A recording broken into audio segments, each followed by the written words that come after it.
have you seen the approved House version of the 2026 budget? And having stated that you will veto any budget that is not aligned with your administration's priorities, do you find that version of the House acceptable?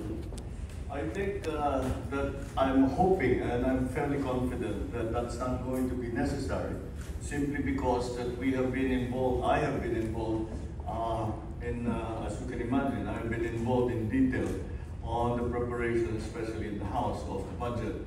And as far as we have been able to examine, there are no projects that are listed there are no items that are listed there that are outside of the socio-economic development plan of the Philippines and all the plans derived from that, i.e. kung saan pupunta yung FMR, kung saan pupunta yung school building, kung saan pupunta, all of these are all part of the general plan. So I do not think, as the last time that I saw the last version of the budget, wala naman ako nakita na humihiwalay doon sa plano ng national government.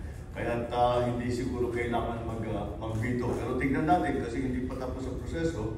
Dadaan pa sa Senado yan, dadaan pa sa BICAM. Titignan natin at titiyakin natin na ganun pa rin ang sinusundan na proseso na dapat nasa ilalim lahat ng ating plano para sa national galing sa national government. And to further encourage transparency, I intend to live stream the BICAM. So that's what I told them already. There is no more small committee.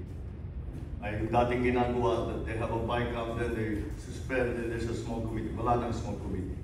I have the agreement of the Senate President and the Speaker na ganun ang gagawin natin. We will live stream the entire process so that if there are questionable, shall we say, insertions or additions or all that, it will also be clear who moved, who made those changes or who proposed those changes, so that people will know.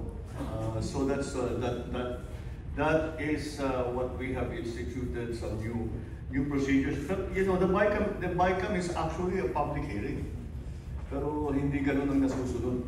So, because may small committee. So now it will be all out in the open. Thank you, Mr. President. The next question from Maricel.